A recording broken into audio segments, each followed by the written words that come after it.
Nesse segundo vídeo da série Economia, eu queria começar a tratar agora, dentro da ideia ainda da parte problemática e descritiva da economia brasileira e conceitos básicos, já o capítulo 3, né, desenvolvimento e distribuição de renda.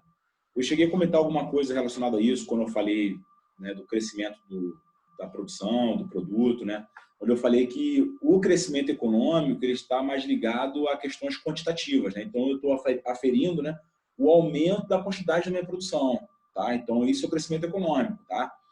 Mas o desenvolvimento econômico ele tem algumas questões a mais aí. Ele está mais ligado a questões qualitativas, tá? Ele não está só preocupado com as questões quantitativas. Então, além quando eu estou avaliando o desenvolvimento econômico, eu de fato verificar o crescimento econômico, eu também estou tentando ver aí como é que está a natureza e a qualidade do meu crescimento, tá? Então, eu estou preocupado com indicadores socioeconômicos, tá? Eu estou tentando ver como é que está o nível de qualidade de vida das pessoas ali no geral, tá? Então, essa é a principal diferença entre uma coisa e outra, isso pode ser cobrado em prova, tá bom?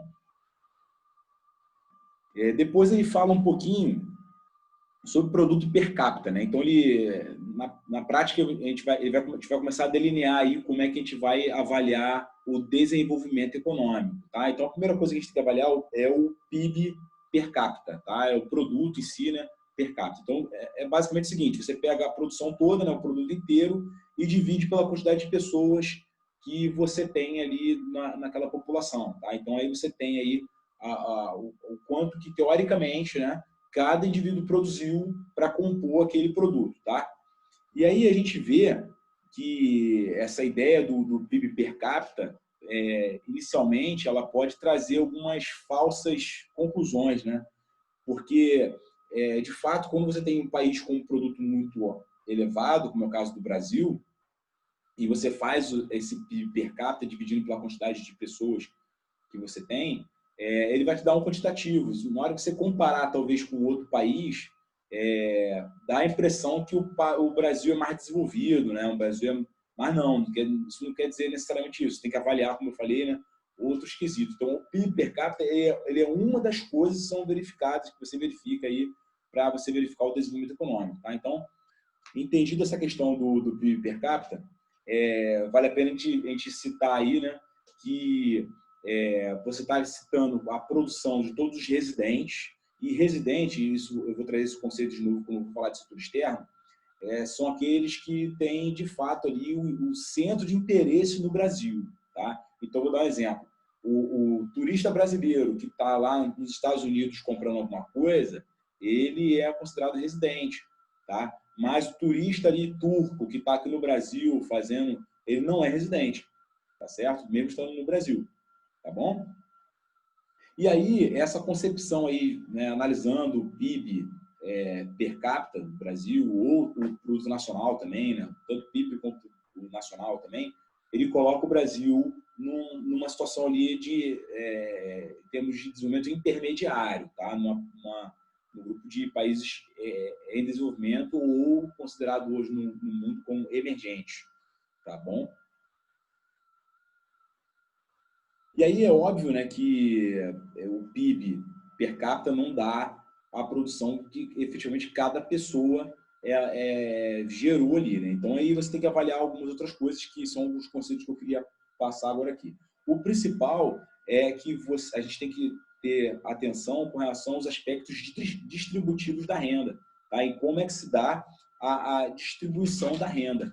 E aí, para você checar como é que você está distribuindo a renda, ou seja, você verificar de fato essa diferenciação entre o PIB per capita e o que de fato você tem aí para cada pessoa, você avaliando esse mérito distributivo da renda, você está olhando, na verdade, os indicadores socioeconômicos, tá?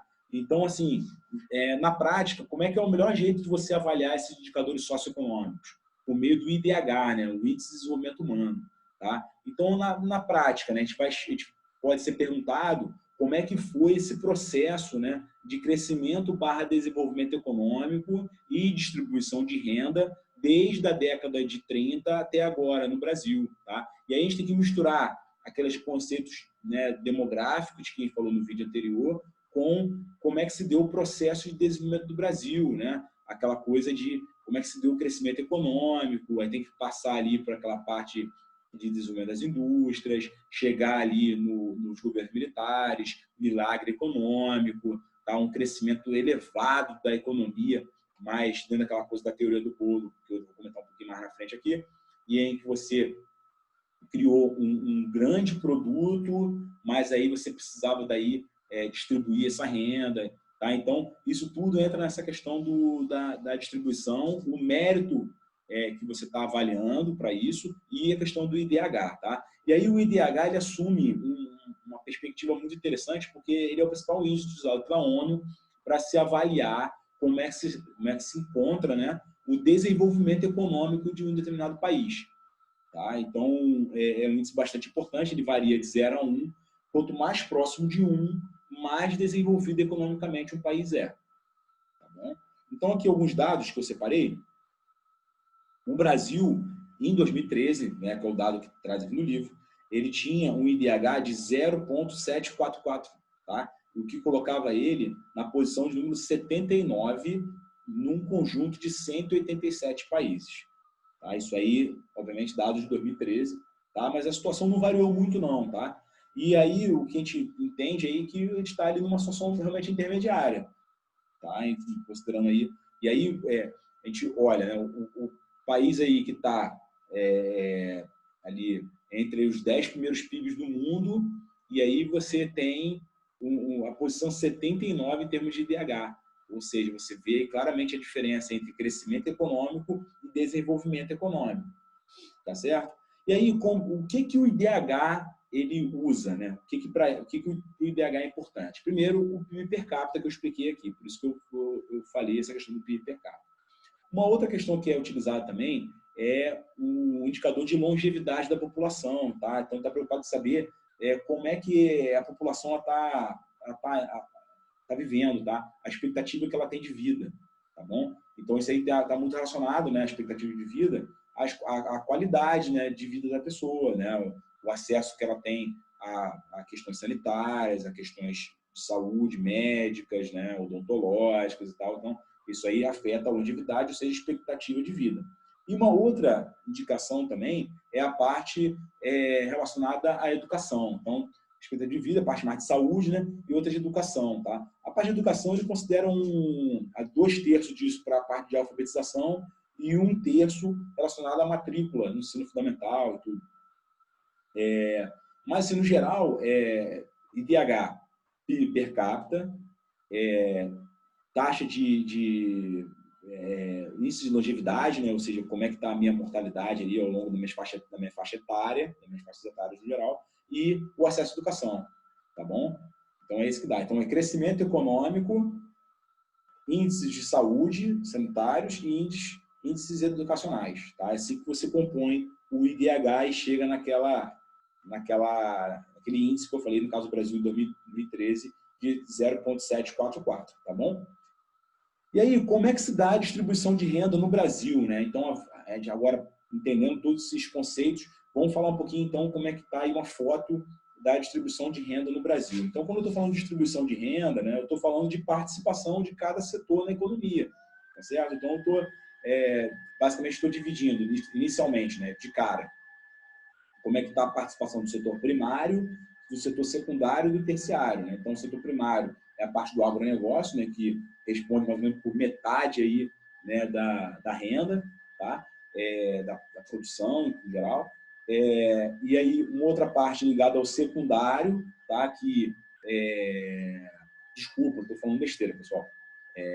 50% está ligado ao setor terciário, tá? Está ligado ao setor terciário, que está com a parte de serviços, tá? Prestação, no geral, ali, de serviços, tá? 10% mais ou menos está no agronegócio, tá bom? E em torno de 40%, né, 35%, 40% está no setor secundário, que é a parte industrial. Gente, esses números eles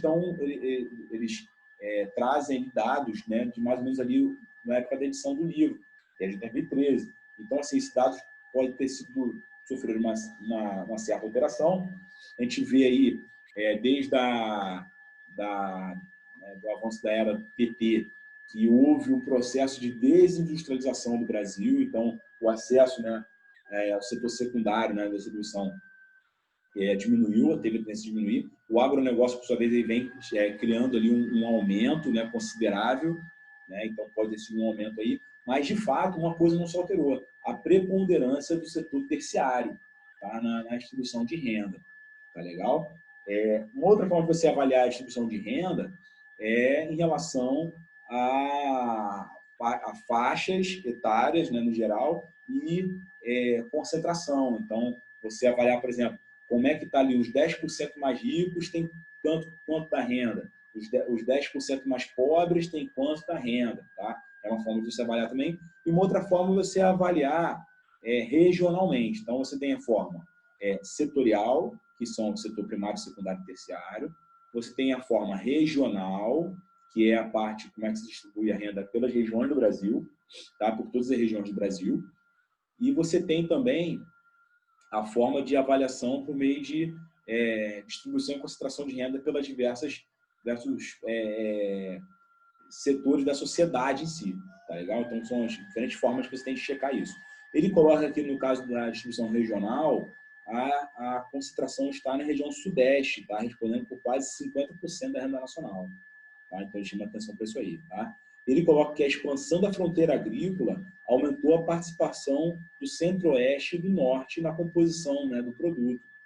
Tá? Mas, de fato, essas duas regiões respondem por mais ou menos em torno de 10% do produto nacional. Aí, tá? Então, mesmo com esse avanço das fronteiras agrícolas, a gente vai ver ainda uma participação muito baixa do centro-oeste e do norte na composição aí da renda nacional. Tá certo? E aí, vem aqui um conceito que pode ser também cobrado em prova. Um detalhe que eu também separei aqui. Concentração de rendimento, né, no caso dos residentes. Né? 20% mais ricos detêm quase 60% da renda. E os 20% mais pobres, 3,5% da renda. E aí ele coloca que, né, isso aí, né, a palavra do Gremot, né, que é uma das piores distribuições de renda do mundo. Tá? Em termos evolutivos, a situação atual é pior se comparada à de 30 anos atrás. Tá? Mas nos últimos anos ele fala que é perceptível sinais de melhora. Tá? A gente vai verificar por quê. Muito bem. A gente, quando está falando de distribuição de renda, a gente está preocupado com distribuição e concentração, né? Como é que está lidando com isso, né? E aí é utilizado aí o chamado índice de Gini, tá? O índice de Gini, ele se preocupa, na verdade, ele não é um índice especificamente da área econômica, tá? Ele é um índice que mede concentração, tá? Então, o índice de Gini está preocupado com concentrações de modo geral. Quando você combina o índice de Gini com a curva de Lorenz, aí você está checando como é que está o índice de concentração, como é que está, né, a concentração de renda, tá, no país, né, no determinado país. Então, como é que funciona? A curva de Lorenz, né, você considera um eixo, né, de ordenada abscissa, tá, você considera uma reta, né, positivamente inclinada, tá certo? E aí você bota uma curva entre esse ponto A e o ponto B ali, né, na origem do gráfico até um ponto determinado ali ligado pela reta. E aí bota uma curva ali. Essa curva é a curva de Lorenz, tá? E aí, quanto mais próxima a curva de Lorenz está da reta, menor é a concentração. E o índice de Gini, ele mede o quanto que está essa curva, tá? Como é que está essa variação em termos da curva, tá? Então, é assim que funciona, tá? Então, assim, quanto mais afastado a curva de Lorenz está dessa reta aí, mais você tem aí concentrações de renda no geral aí, tá? Em determinadas posições, tá? Porque você vê que na abscissa está ali a distribuição da população, tá certo? E na ordenada está a renda acumulada. Então você vê que se você colocar uma curva, fizer uma barriga muito grande, você vai ver que está havendo cada vez mais concentração em determinadas partes aí da população. Tá? É assim que se interpreta. E pode ser que na prova seja colocado para a gente interpretar isso aí, falando da importância do índice de Gini e da curva de Lorenz. Tá? Então, é mais ou menos isso aí. Tá bom? E aí, o Gremot, ele argumenta que No Brasil, a má distribuição de renda ela tem origens históricas, tá? Vem desde aquela questão de uma economia agrária exportadora, escravocrata, né? Então, isso aí foi gerando ali já um primeiro momento ali de má distribuição de renda, tá bom? Isso aí acabou, na visão dele, sendo muito aumentado com a questão do Estado produtor, né? E a vinda ali, principalmente ali, inicialmente da era Vargas e depois dos governos militares, porque nos governos militares teve um milagre econômico, né? Um milagre brasileiro, ali de 68 a 73, quando o Brasil crescia uma média de 10% ao ano, o Brasil crescia muito, e aí o que acontecia? A famosa teoria do bolo, né? Onde você via ali um crescimento muito acelerado da população, do produto, né? Da produção, tá certo? E aí, porra, aquela coisa do bolo muito grande, né? Muito fermento, cresceu muito, mas você não conseguiu distribuir bem esse bolo aí. O que se tinha na época, né, dentro dessa teoria do bolo, é que você ia fazer o bolo crescer bastante, e aí com isso você ia gerar poupança, né, com isso, para poder prover investimento, né? E aí com isso você ia acelerar o processo aí de crescimento e, por conseguinte, você poder conseguir gerar daí também desenvolvimento econômico. Não foi o caso que aconteceu, né? Porque, na verdade, o bolo ele cresceu e aí existia críticas relacionadas a isso, que era prestigiado o empresariado, o trabalhador ele sofria de arrocho salarial, e aí com isso aí você não gerou de fato a distribuição que deveria ser gerada. E na década de 80, quando se imaginava que haveria essa distribuição, o Brasil passou por sérios problemas de financiamento, e aí isso ocasionou um processo de estagflação que pode ser cobrado na prova, tá? E o que é essa estagflação, né? É um processo de estagnação econômica, ou seja, você tem baixíssimo crescimento econômico com um processo inflacionário, tá? Ou seja, é a pior situação possível. Você está crescendo pouco e ainda a inflação acontecendo. A gente vai falar sobre inflação na frente, mas é uma situação assim, extremamente perniciosa para um país. Tá? Ele argumenta, né, que o Plano Real ele trouxe aí, uma melhora, porque houve um controle maior, né, dos índices inflacionários. Porém,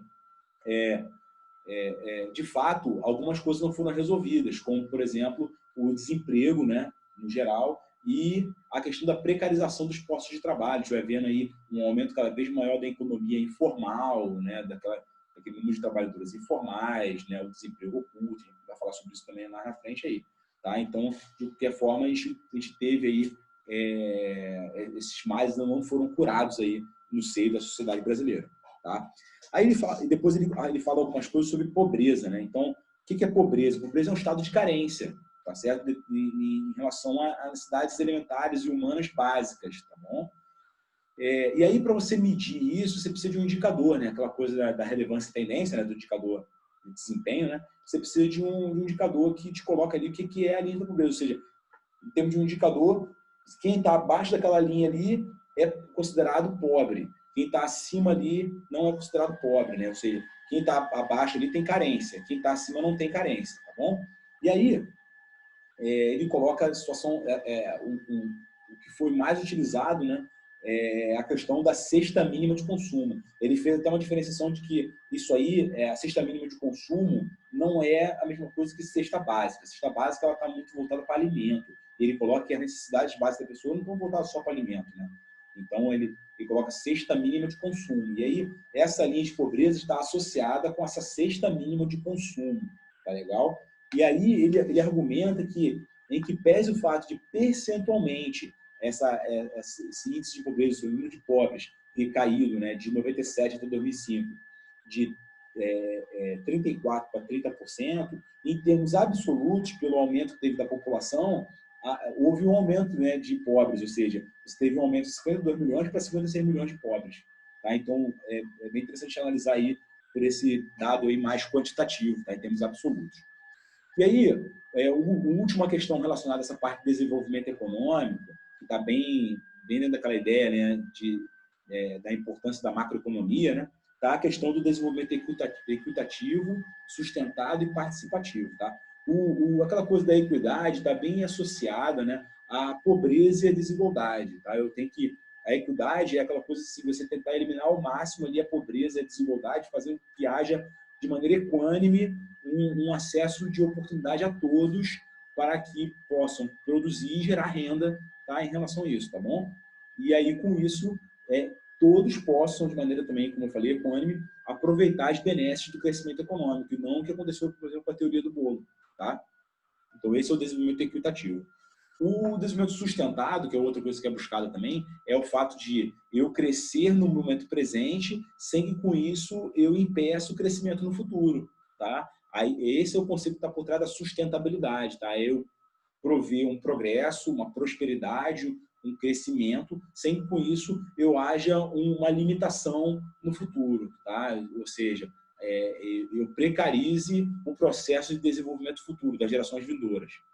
E, por último, o desenvolvimento participativo, que é também conhecido como desenvolvimento democrático, ou seja, aquela coisa, né, do gerar consenso, você permitir que todos participem, né, do processo produtivo, né? Então, assim, isso está ligado ao desenvolvimento participativo. Tá certo? Isso pode ser trabalhado na prova também com relação a questões relacionadas a desenvolvimento. Bom, agora eu queria passar a tratar sobre desemprego e mercado de trabalho, tá? Então, a gente expôs aqui o conceito de produto, como é que você gera renda, como é que há essa questão do crescimento, desenvolvimento econômico, concentração de renda, índice de Gini, curva de Lorenz, como é que se dá o desenvolvimento, né? Aquela coisa da desenvolvimento equitativo, sustentado e participativo, tá? Falando tudo isso aí, mas agora a gente quer falar um pouquinho do desemprego, né? Então, a gente sabe que desemprego e inflação são os grandes problemas macroeconômicos. Isso pode ter sido perguntado, né? Quais são os grandes problemas da macroeconomia, né?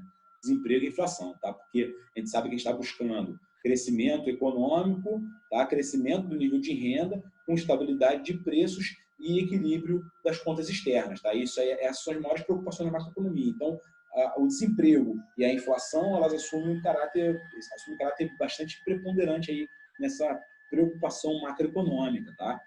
Então, quando eu estou falando de desemprego, não tem como falar de desemprego sem eu pensar em produto real e produto potencial, tá? O que é isso? Produto real é aquilo que realmente eu produzo, tá? É a produção efetivamente. E o potencial é aquilo que eu poderia produzir, tá? Considerando os fatores de produção, tá? Considerando ali trabalho, considerando o capital, considerando terra, tá? Então, tudo que eu poderia produzir em termos ali subjetivos, tá? Não é um conceito muito claro isso, tá bom? Mas em termos subjetivos ali, tudo que eu poderia produzir é o produto potencial, tá? Então, assim, o produto real está associado ao meu crescimento real e o produto potencial está associado ao meu crescimento potencial, tá? Essa diferença entre o meu crescimento real e o meu potencial, né, entre o meu produto real e o produto potencial, a gente dá o nome de hiato de produto, tá? Esse hiato de produto, ele está intimamente associado ao desemprego dos fatores de produção, tá? Quando eu falo de desemprego, eu não estou falando de desemprego só de pessoas, tá? Eu estou falando de desemprego de fatores de produção, tá bom?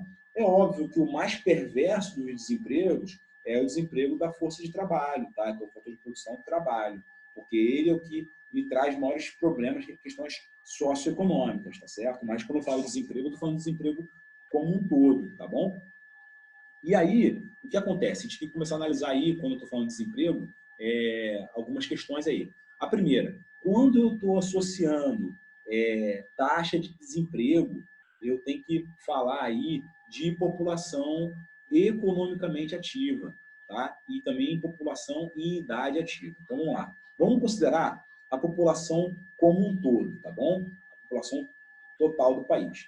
Aí eu pego e tiro quem tem menos de 10 anos, tá? Então, população com menos de 10 anos, tá? Que é a população em idade não ativa, tá? Então, essa aí sai fora. Com mais de 10 anos, que é o que a maioria dos países considera, né? E aí a gente não pode confundir isso aí com aquela razão de dependência que a gente viu lá atrás. Nesse caso, a gente está analisando o seguinte, população em idade ativa. E a população em idade ativa, a gente pega todo mundo que tem mais de 10 anos. Então, pega o país, divide no meio, menos 10 anos, mais 10 anos. Então, mais 10 anos, população em idade ativa. Tá? E aí, a gente vai começar agora a diferenciar as coisas. Vamos lá. População em idade ativa, todo mundo, muito bem, acima de 10 anos. E aí, dentro da população de idade ativa, a gente tem a população economicamente ativa e a economicamente não ativa, tá? Não economicamente ativa, tá bom? Então, vamos falar primeiro dessa última aí.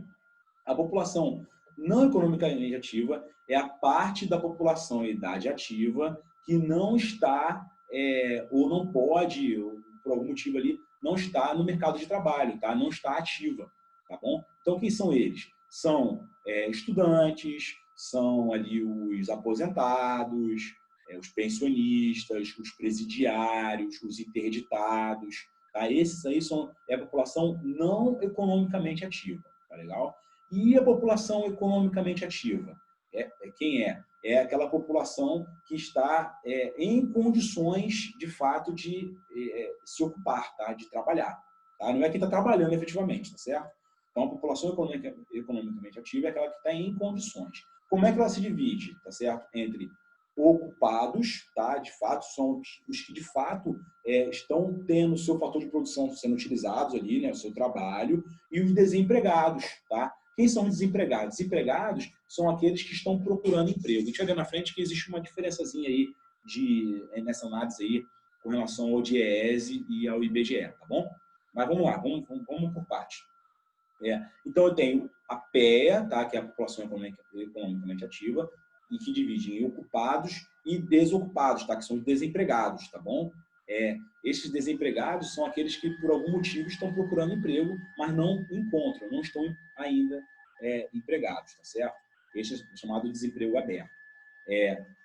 Na medição do desemprego, da taxa de desemprego, o que eu faço? Eu pego essa população aí que está desempregada, tá? E divido pela PEA, tá? Então, no momento que eu pego essa população desempregada e divido pela PEA, eu tenho a taxa de desemprego. Repare que é uma quantidade bem menor do que aquela da, por exemplo, a população em idade ativa, tá? É por isso que às vezes a gente olha assim, pô, população, desemprego está em 10%. Pô, não é possível, pô, tem muito mais gente desempregada. É por causa disso, é por causa da metodologia que eu estou utilizando para poder calcular isso, tá certo?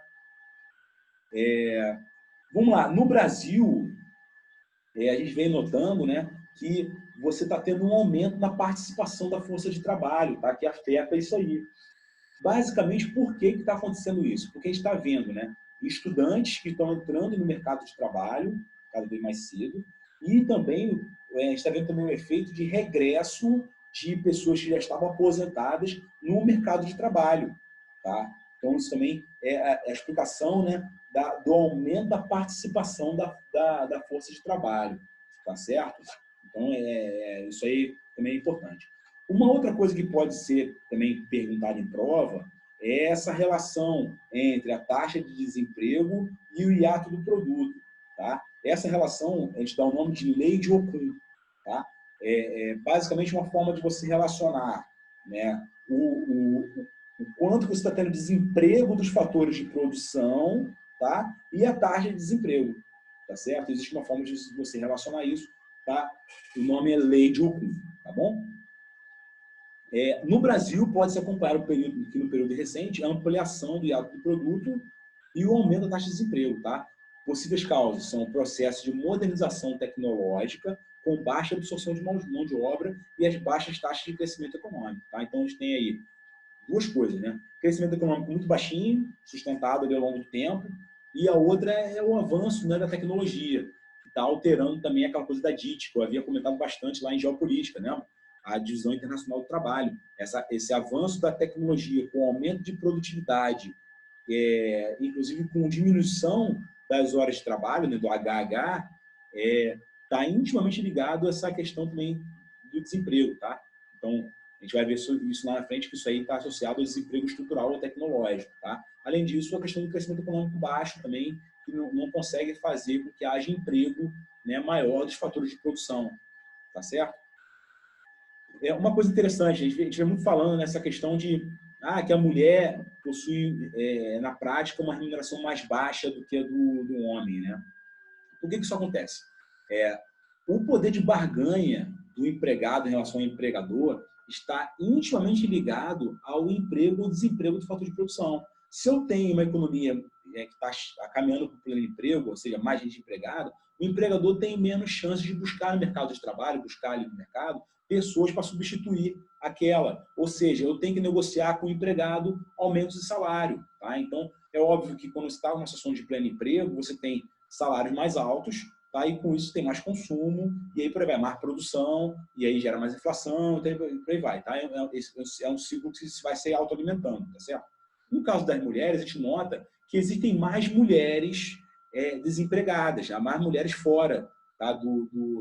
Mais mulheres estão fora da ocupação, estão desempregadas. Ou seja, ela tem menos poder de barganha para solicitar um aumento salarial. Então, isso explica, uma possível explicação do porquê que as mulheres têm comparativamente um salário menor, tá certo? Então, fica essa ideia aí. Não sei se pode ser trabalhado aí na prova, tá? Uma outra coisa também que fica clara é que, baseado no desemprego que nós temos de fator de produção, principalmente o desemprego de trabalho, a gente nota que o crescimento em si precisava ser muito mais alto para que, de fato, eu pudesse me aproximar, tá, dali do meu produto potencial. No momento que eu estou aproximando dali, você vai chegando, né, na fronteira de possibilidade de produção. A gente vai falar sobre isso quando for falar de investimento, né? Mas, assim, quanto mais eu me aproximo dessa fronteira de possibilidade de produção aí, mais eu me aproximo do pleno emprego, tá? Do emprego dos fatores de produção. E aí, quando eu chego nele, teoricamente, eu não tenho mais outros fatores de produção para produzir nada. Eu preciso de mais investimentos, tá? Eu preciso recorrer à poupança para poder investir, porque senão eu vou interromper o meu processo produtivo. Mas o que acontece no Brasil hoje é que a gente tem essa dificuldade pelo fato de crescimento econômico muito baixo e elevado desemprego dos fatores de produção. Bom, só queria traçar aqui um rápido comentário sobre a questão do cálculo da taxa de desemprego, tá? Porque o cálculo, que hoje as grandes instituições que fazem isso, é o DIEESE e o IBGE, tá? E o IBGE, ele considera apenas desemprego aberto, que é aquele relacionado às pessoas que estão procurando emprego efetivamente nos últimos 30 dias e não encontram, tá? E não exerceram nenhuma atividade nos últimos 7 dias. Já o DIEESE, não. O DIEESE também considera o desemprego oculto, tá? São aquelas pessoas que procuraram trabalho nos últimos 12 meses, tá? Mas, apesar disso, exerceram algum tipo de atividade, tá?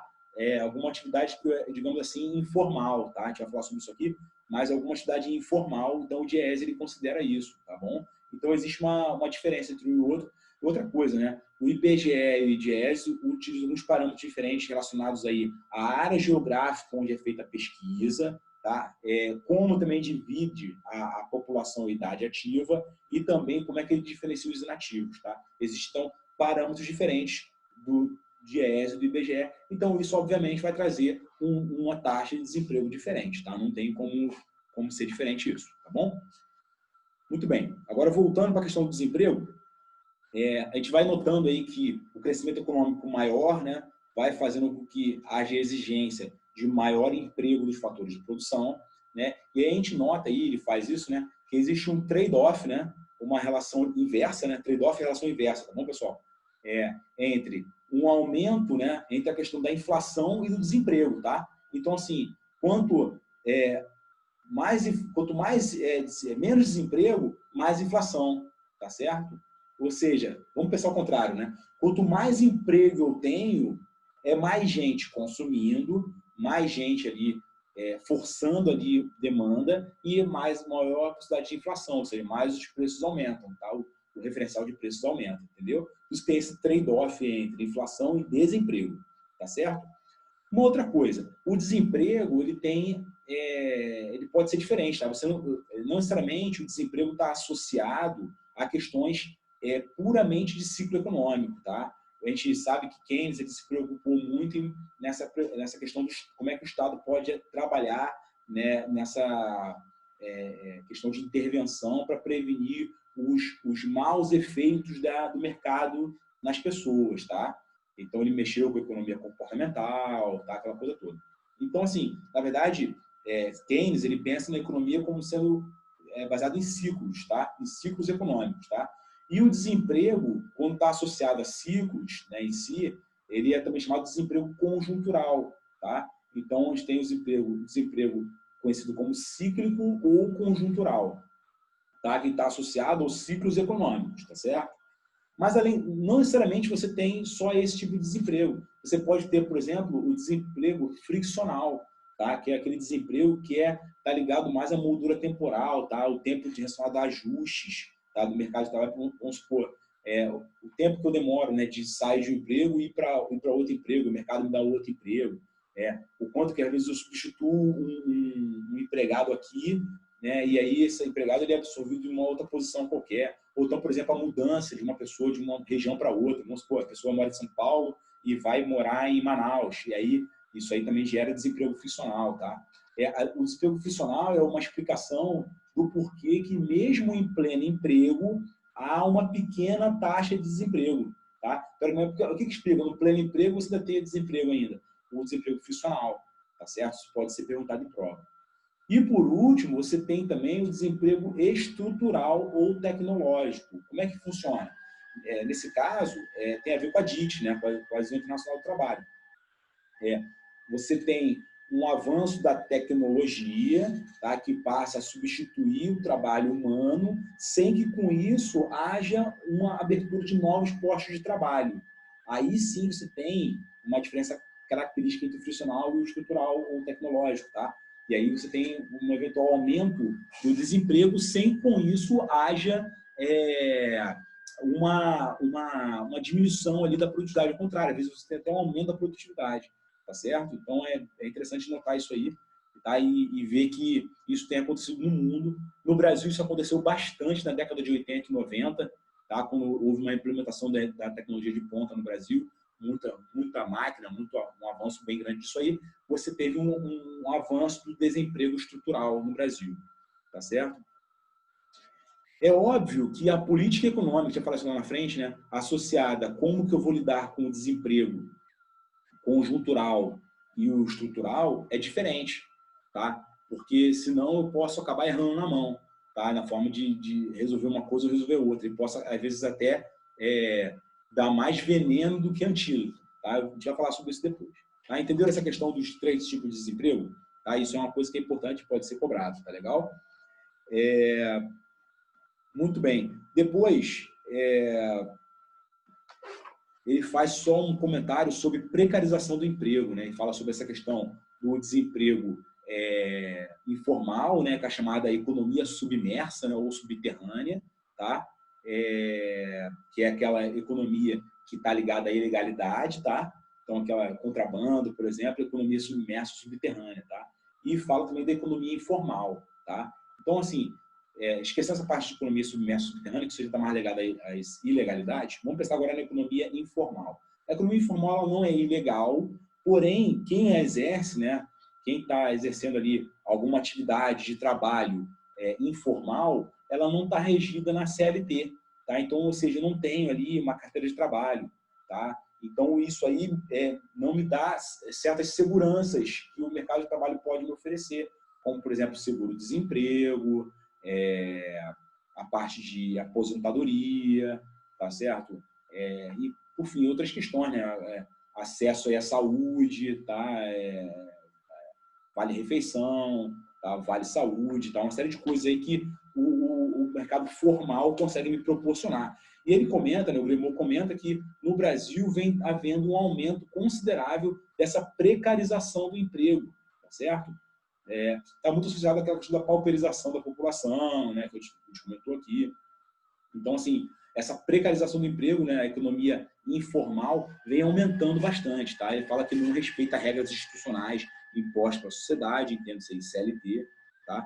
Ele coloca que em 2000, por exemplo, menos da metade das ocupações era com carteira assinada, tá? Então, isso é grave, chama muita atenção, né? No ano de 2000, menos da metade das ocupações terem carteira assinada, tá? Então, assim, essa questão da produção social ganha aí uma questão muito grande, tá bom? Bom, e por fim, para te encerrar esse vídeo, a gente vai fazer alguns comentários sobre inflação, né? Como eu comentei, a inflação e o desemprego compõem aí os problemas fundamentais da economia, tá? E aí, ele fala sobre essa questão da inflação, né? Do como você vai medir a inflação, porque, na verdade, a inflação ela está associada ali a índice diferente, porque você pode estar, por exemplo, medindo de inflação para o consumidor, inflação para o atacado, inflação de bens de capital, tá? Então, existem necessidades diferentes, tá? Então, isso também leva a cálculos de índices diferentes, tá? Porque existem diferentes necessidades, tá? No seio da sociedade, isso pode ser cobrado, tá? Por que existem diferentes índices de inflação, tá bom?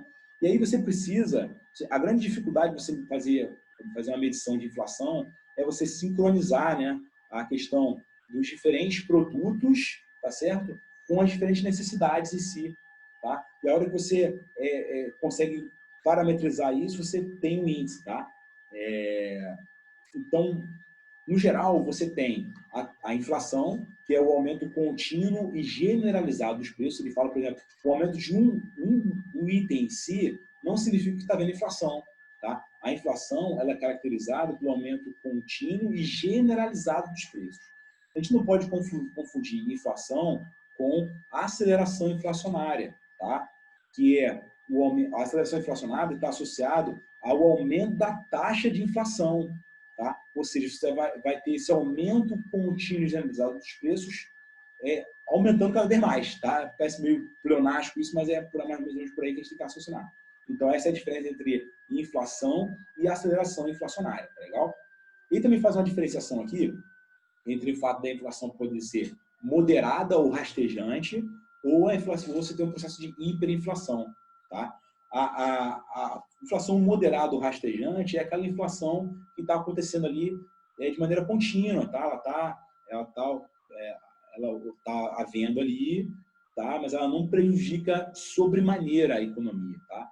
Já a hiperinflação não. A hiperinflação ela faz com que você abandone de fato aquela moeda em termos de poder de compra dela, tá? Aquela moeda vai perdendo reserva de valor de tal, a gente vai falar de política monetária mais na frente, vou falar das funções da moeda, mas a moeda vai perdendo tanto o poder dela, de termos de ela como ativo, né, que a pessoa abandona. Então, a diferença fundamental é que no processo hiperinflacionário, a sociedade abandona aquela moeda. Tá legal? E aí depois ele faz um comentário aqui sobre os tipos de inflação. Então, existem dois tipos de inflação. Tá? Você tem a inflação de custo e a inflação de demanda. Tá bom? Vamos lá, falar primeiro da inflação de demanda. A inflação de demanda está relacionada àquela questão da disponibilidade, tá, de um certo produto e o quanto que aquele produto é procurado, ele é demandado ali, tá certo? Então, por exemplo, quanto mais renda a população tem, mais ela vai consumindo e vai demandando o produto. Isso vai ocasionando um aumento generalizado de preço, tá? É aquela coisa da oferta e procura, tá? Oferta e demanda. Então, assim, eu estou comprando muita tendência aquele valor aumentar, e isso vai gerar uma inflação de demanda, tá certo? Isso acontece por quê? Porque a oferta de determinado produto, no curto prazo, ela é mais ou menos rígida, tá? O mercado tem dificuldade de prever no longo prazo uma necessidade ali social ali, tá certo? Então, assim, no curto prazo você tem uma oferta muito rígida. Então, a aceleração da procura das pessoas de determinados itens vai fazer com que aquele preço aumente. Se isso acontecer de maneira generalizada, a inflação aumenta, tá? Então, pelo aumento contínuo e generalizado dos preços, tá bom? A inflação de demanda, ela está intimamente ligada com o déficit público, tá certo? Então, assim, para você curar a inflação de demanda, você tem que estar mexendo ali com o déficit público, tá certo? Em última análise, para você segurar a inflação de demanda, você tem que frear políticas expansionistas do Estado. Tá? O Estado tem que ser menos expansionista para fazer com que a demanda tenda a cair e aí, com isso você segure a demanda, tá bom? Aí tem uma questão que é interessante aqui, não sei se pode ser cobrado em prova isso, mas você tem duas correntes diferentes dentro dos economistas para segurar a inflação de demanda. Tá? Você tem uma corrente mais monetarista e uma corrente mais fiscalista. Tá certo? Então, a corrente monetarista ela está mais associada ali à questão de segurar ali a oferta monetária. Tá legal? E a corrente fiscalista ela está mais associada às questões fiscais, tá ligada ali, por exemplo, ali, ao você aumentar imposto, congelar preço, tá? Então, essa é a grande diferença aí, tá bom? Agora, passando um pouquinho para a inflação de custos, tá? A inflação de custo, ela está ligada a choques, né? No geral ali, né? Na economia, tá? Então, isso aí vai implicar, por exemplo, você tem um problema relacionado ali a abastecimento de insumos, tá? Então, matérias-primas ali em escassez vão fazer com que o preço do produto aumente, né? O custo do produto se aumente, tá? Isso aí gera inflação de custos, tá bom? Uma outra coisa que gera também inflação de custo é um aumento salarial sem que você tenha uma contrapartida de produtividade, aquelas políticas de responsáveis em termos sindicalistas ali, não que o sindicato seja responsável, tá? Mas assim, se há uma irresponsabilidade em termos de você aumentar salário demais, sem que isso você garanta uma contrapartida em termos de produtividade, você gera uma inflação de custo. Porque o que o empresário vai fazer? Pô, eu estou aumentando mais o salário ali dos meus empregados, ou seja, o meu custo de fator está aumentando. Então, eu pego e vou repassar isso para o meu produto, para o meu serviço. Tá? Então, isso também gera um aumento da inflação de custos. Tá? E o aumento geral também da taxa de juros também me traz um aumento de custos, tá legal? Porque, na prática, né, o empresário ele precisa se financiar, ele precisa de dinheiro, né, para gerar capital de giro, e aí, se você tem taxas de juros elevadas, você também obriga o empresário a repassar o custo que ele tem maior com relação à necessidade de financiamento dele, de tomada de empréstimo dele, para o produto final. Tá? Então, isso também mexe com a inflação de custos. Tá bom? E aí tem uma coisa interessante aqui, que ele faz alusão à concepção estruturalista ou cepalina, tá? de análise ali da inflação. Tá? E aí, nesse caso, dessa concepção cepalina, tem a ver com a CEPAL, tá? Se associa com a inflação de custos, porque ele fala que aquele processo, né, de industrialização tardia que os países do terceiro mundo tiveram, né, com urbanização, né, aquela saída do modelo agrário exportador para um país mais industrializado, né, foi levando aí a um aumento da demanda por bens industrializados, sem com isso o setor primário conseguisse acompanhar esse processo. Isso aí foi gerando uma inflação de custos, tá?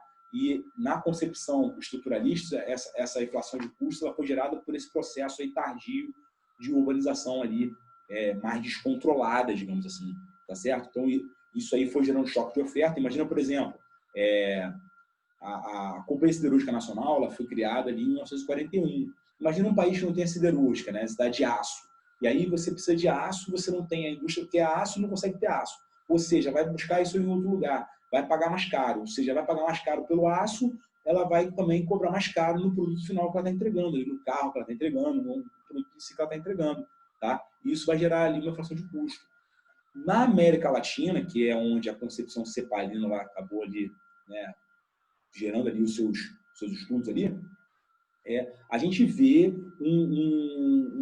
que a inflação que teve ali na década de 80 e até a década de 90, ela foi intimamente ligada a essa questão, ligada à inflação de custos, tá? Onde você tinha uma coisa meio que retroalimentada, né?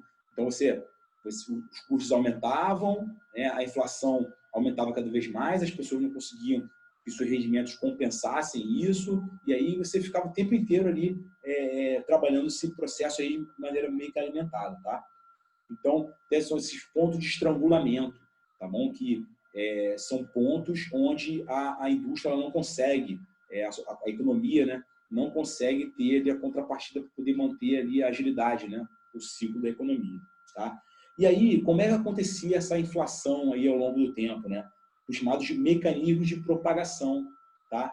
Que basicamente aí aquela coisa relacionada ali a choques, né, relacionados à oferta, tá? ao estrangulamento. Isso aí propagava, né? O empresário pegava e repassava isso, aí o outro lá pegava e repassava isso, ia repassando e a inflação ela ia se perdurando de forma contínua, tá legal? E aí, ao longo do tempo, você foi gerando, né, naquele quadro ali, onde você tinha um processo de aceleração, um processo de inflação, sem que haja aceleração inflacionária em si, né? Você tem um processo de inflação de maneira contínua, né, ao longo do tempo, você tem a chamada inflação inercial, tá? Então, ela meio que assim, você não consegue mexer com ela no curto prazo, tá? Não sei se tem algum choque a mais ainda, alguma coisa a mais. Então, a inflação meio que perdurava, tá? Então, ela virou um problema social no Brasil, por exemplo, porque ela perdurava devido a essa inflação inercial, tá? E aí, o que isso permitia essa propagação aí da inflação inicial? Os mecanismos de indexação, tá? E aí existiam duas formas de indexar isso. Formalmente, por meio, por exemplo, de contratos de aluguel, ou coisa do tipo, outros contratos qualquer de trabalho, enfim, isso gerava indexações que faziam a propagação, né, dessa inflação, tá certo? E também o outro mecanismo que também gerava essa propagação da inflação era os mecanismos informais, que é aquela coisa do efeito manada, né? Então, assim, pô, tá, o seu Manuel aumentou, o seu Joaquim aumentou, então eu também vou aumentar. Pô, se ele está aumentando, eu vou aumentar também, senão eu vou tomar prejuízo. Então, pô, eu vou aumentar também aqui. Tá? E fica naquela coisa da propagação também indireta, tá? Mecanismos indiretos também de indexação. Tá? Bom, e para fechar, eu queria comentar aqui sobre essa questão aqui associada às consequências da inflação, às consequências perversas da inflação. A gente sabe que, principalmente para a população mais pobre, a inflação tem mais perverso em termos socioeconômicos. Tá? Então, vamos lá, algumas coisas aqui. Primeiro, provoca distorções na alocação de recursos da economia. Tá? Então, a gente sabe que o preço ele é utilizado como um referencial comparativo, para a gente saber como é que está a escassez ou não de determinado produto. Tá? É o preço que faz isso. No momento que você tem um processo inflacionário, o preço deixa de ter essa função. E aí você gera uma distorção alocativa na economia. Tá? Entenderam isso? Então, isso é importante. Uma outra coisa também é que impacta com relação ao incentivo de investir. Num processo onde você tem muita inflação, você tem muita dificuldade de antever o retorno futuro, que é essencial no investimento. Você, quando está investindo, você quer saber o retorno. Porque se você não sabe do retorno, você não investe. Você está tendo ali dificuldade de antever o futuro, então a inflação também gera essas dúvidas com relação ao investimento, tá legal? Também você tem problemas com relação ao balanço de pagamentos. Por quê? Porque com o processo de inflação, a moeda nacional ela perde a sua reserva de valor. E aí, com isso, a taxa de câmbio ela é influenciada, tá certo? E isso gera uma dificuldade do investidor estrangeiro ou do comércio como um todo entender se aquele país tem saúde financeira para honrar seus contratos, seus compromissos. Isso gera também fuga de capital. Tá? Então, a fuga de capital também é bem característica aí de países com inflação, tá? Com altas taxas de inflação. Tá? Outra, que para mim é uma das mais prejudiciais aí da inflação, prejudica a distribuição de renda. Tá? Por quê? Porque o preço ele aumenta muito mais do que o próprio rendimento, tá? Em si. Então, assim, a economia não consegue fazer isso de maneira equitativa, tá? De maneira equânime. Então, prejudica também muito a distribuição de renda. Ela acaba concentrando renda, porque somente os mais ricos conseguem se proteger. Né? Você vê que na década de 80, por exemplo, quem tinha dinheiro se protegia comprando dólar, investindo no overnight, tá? Investindo em aplicações pós-fixadas. Tá? Isso aí garantia ali, uma alta rentabilidade aí para os mais ricos, né? Para quem tinha mais dinheiro. Né? Até bem pouco tempo atrás, o Brasil era conhecido como um país de rentistas. Por quê? Porque você investia numa aplicação pós-fixada, no Tesouro Selic da vida, e você tinha retornos ali de 14% ao ano, em determinados momentos. Né? Então, assim, é algo assim sobrenatural para um país que quer crescer de maneira sustentável. Tá? E outra coisa também, com relação ao governo, é o chamado efeito Oliveira-Tanzi. O que é o efeito Oliveira-Tanzi? Ele gera ali problemas relacionados ali à prestação de bens públicos pela parte do governo. Por quê? Porque a arrecadação, né, o fato gerador da arrecadação e a arrecadação, a vinda do dinheiro em si, fruto daquela arrecadação, ocorrendo em momentos diferentes, com inflação alta, faz com que aquele processo, né, aquele valor arrecadado já tivesse sido corroído ao longo do tempo. Tá? Então, o governo não consegue dar a contrapartida devida, tá? Em termos de bens públicos, tá? de atividades em geral ali, que são responsabilidade do setor público. Então, isso aí é chamado efeito Oliveira-Tanzi. E, por último, relacionados a custos de transação. Imagina uma situação de alta inflação, o quanto que os empresários, as pessoas em geral, tinham que ficar pesquisando preço, tinham que buscar em diversos lugares, os contratos em si têm que ter cláusulas muito mais robustas, muito mais complexas, tá? Isso também gera problemas relacionados ali a custos associados a isso. Então, é também um outro efeito perverso da inflação, tá certo? E, no final, né, em termos de cálculo da inflação, são 3 quesitos que são considerados, tá? Que, por exemplo, que é um índice muito utilizado, que é o índice de Las Perez, né? É importante saber só como ele é calculado, tá? Primeiro, utilizar a variação do preço em si, né? De uma cesta de produtos aí que é considerada importante em determinado setor. Outra coisa, é a importância relativa daqueles produtos, tá? Então, por exemplo, assim, na hora que você vai checar, por exemplo, a importância da gasolina, a importância da cesta básica, a importância disso aqui. Então, cada um tem um peso diferente, tá? E a fórmula de cálculo, tá? Se você está usando o índice de Pasch, índice de Las Perez, enfim, cada um, a fórmula como você usa o cálculo varia, tá? Então, preço, a importância e a fórmula, tá? De cálculo, tá? E é óbvio que existe, como eu falei aqui, né? Diferentes índices para o público geral, tá? Varejo, consumo, atacado, tá? Em questões internacionais, tá? Então, para cada nicho da economia, você tem índices que vão servir de parâmetro, tá certo? Tá? Então, com isso, a gente encerra aí a parte 1 e agora na parte 2, né, no próximo vídeo, a gente vai começar a falar sobre as determinantes do produto.